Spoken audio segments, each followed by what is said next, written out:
Switch 2 has been a whirlwind in these last few days, from the reveal hype to the actual direct to all the games being shown, including third party and GameCube Classic and just hardware in general. Then you also get the price of the Switch 2, and then you get the Switch 2 games prices, which a lot of people are not happy about. And then last but not least, you got the pre-order date, which we thought was confirmed, got kind of delayed. Then you see that Canada is still going to roll forward with it. We're just kind of being held back until further notice. Here's just a lot of things that Nintendo Switch 2 is doing. They are obviously the talk of the town, so I really enjoy that the most. My favorite games, hands down, that were shown, of course, are the exclusives. Honestly, when I play Switch, or I play like just Nintendo in general, I want to play exclusives first. That's all I look into. At least I know I'm a casual for that. I really like that they are digging into this, the sequel of Switch, and this being the older version of a Switch now. The fact that Switch 2 is sleek, bigger,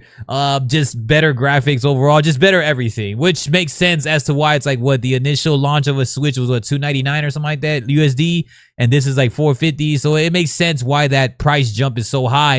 It is now in hand in terms of like competition and everything with a actual console now, like the PlayStation 5 and Xbox or PC type releases now. So it's only right that these prices are this much higher. There is a weird, confusing state, in my opinion. I really wanted to drop my insights on this, not really to just bring like some negative air, but I wanted to see like what really backs the fact. Like, if there was one game, honestly, that I was gonna pay for I believe, what is it, $80 for digital, $90 for a physical copy. $90 for a physical copy of Mario Kart is crazy. I'm not gonna lie. If I'm gonna pay $80 for a game, though, it has to be Mario Kart, because it's just not a game on the Switch. It is the game on Switch, or just Nintendo in general, right? When Mario Kart 64 was around, I mean, that was, and Double Dash, you know, these games like really carry the Nintendo console. This, Smash Bros, of course, and any type of 3D Mario will maybe carry the game.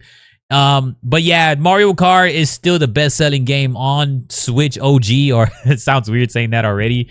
So it's only right that they are gonna try to push the limits as to what, like, how much people will like not afford, but like afford to support. I guess, you know what I mean, in terms of, are they with this type of movement? As you can see, a lot of people are mad at the prices. I don't agree with the price, nor do I really disagree. I get the business side of it, and I get the actual the demand side of it. The business side of it being, well, this game literally carries, because when you're thinking about it, a Switch 2, nobody really said too much about the Switch 2's price. It's more so the games. I think people know that investment for a Switch 2 is going to go a long way, especially with all the improvements and everything. It's only right, improvements, that happens naturally. But I think nobody really argued about it, just because the fact that they know Switch 2's like lifespan. How long was it? It came out like in 2017, I think. So it's about an 8-year span that we had a Switch for, and Mario Kart still carried that game. And that wasn't even an actual just Switch release. That was the Wii version of Mario Kart. So that's the only reason why I would be like, all right, maybe I'll pay $80 for this. I'm cool with it without really getting. $90 is steep. I'm not gonna lie, that's crazy in my opinion. But I don't really buy physical anymore, so I know everybody's different. Just because I have I already have PlayStation, Xbox, and a PC, so I don't really play Nintendo for getting physical aspects, nor do I play Nintendo for third-party games. So everybody's opinion is going to be definitely different on this. None of them are right. They're all subjective, I guess, aside from knowing that these prices are kind of insane. But if there is a game I'm going to pay for, it's going to be Mario Kart, because I know Mario Kart, especially with matchmaking, the new matchmaking, free roam, and just all this stuff, I know it's going to be vastly worth it. It's going to be hard to really top Mario Kart 8 Deluxe, but I mean, I have faith that Nintendo's going to bring something really fun. So yeah, that's something that I feel is obviously going to be in a controversial side when it comes down to it, is Mario Kart as a price, as a game, is it going to deliver? I like that Switch 2 didn't really get too much negative pushback. It's definitely the game Mario Kart. But that's just my opinion. If there's one game that deserves to even try to be around that range, it's Mario Kart. But it would make no sense because, you know, Switch is more of a family, consumer-friendly type console. Hence why they always held back on quote-unquote graphics, which kind of like the Pokemon route is still doing right now. When I play Nintendo games, I play just for those aesthetics. If I wanted more realism and everything, I just play on PC or PlayStation 5 or something. But everybody has their own flavor though, right? I'm not mad at all that. But what I am excited for, to go the other route, of course, that's more controversial. I think Switch 2 also, giving us Donkey Kong Bonanza, is something that's super cool. I think that's going to be the version of like just another Mario 3D type game, exploration type game for Donkey Kong, which we've been waiting for since like Donkey Kong 64. So it's only right that they brought us something, because they brought us Donkey Kong Returns like for the a million time. Just in recent times, they HD remastered it on the Switch. So I'm glad that we are finally getting a new title to that. We are on standby for a Smash Bros. Announcement. I don't know how you beat Smash Bros. Ultimate, but if Mario Kart World is trying to beat Mario Kart 8, then I believe something's gonna happen. There's also a lot of like stuff about Mario Party Jamboree having the Switch 2 edition. Hopefully that comes with like some DLC expansion and all that stuff. And I know Mario Kart is eventually gonna release an expansion, but for a base game, Mario Kart World is super expensive. But I am all for it for the most part, as long as I feel like I'm getting my money's worth, which you will probably get your money's worth with Mario Kart. I think if they start charging that for any like one and done type games that are not multiplayer, that are not like complete replayability type assets, then that's when you know if they've lost their mind. I feel that, other games should remain in the $60, $70 aspect, and that's it for a Switch 2. Hence how like PlayStation and Xbox do it also. But yeah, it has been crazy. And then the delays, I guess, in my opinion, delays. I don't know if I'm going to be actually pre-ordering. I'm going to have to find out and see if I really want to pre-order. I think that Switch 2 is worth a pre-order, but we don't know what's going on, how the process is going. I know you can register on Nintendo and get all that stuff.